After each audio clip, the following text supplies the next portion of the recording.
In 1965, a murder was committed and it went untold.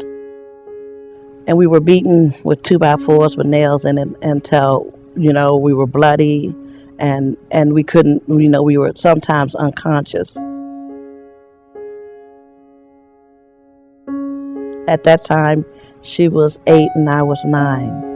And my mother had given us to this lady, actually, to babysit us. And she decided that she wanted to leave the D.C. area and bring us down to her dream home.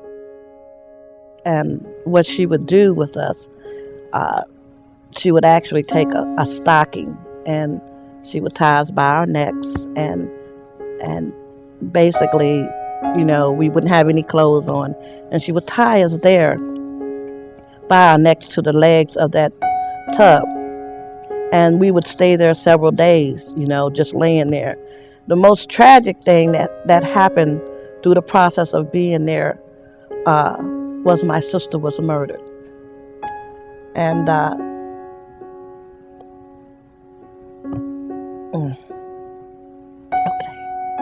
she was murdered, and she actually died in my arms.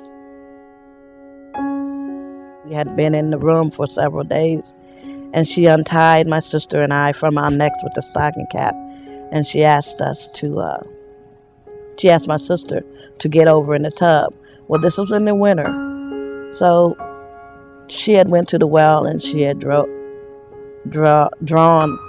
a bucket of water, and she had come in, and she had, with my sister being in the tub, she told her to stand up in the tub, and she had taken a bucket of water and just poured over her.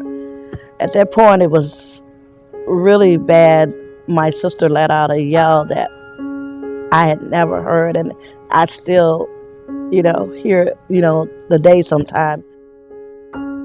She looked at me and she let me know that, I was going to be all right and that things were going to be okay. And at that point, she just fell, and she fell into my arms. And I remember having the hardest time trying to get her. I thought she was asleep. And being a little girl, that's all I could think of. I didn't know anything else. And I had the hardest time getting her. We actually fell out the tub. And I remember dragging her to the wall and asking her to wake up. Hospice has been a really big help to me.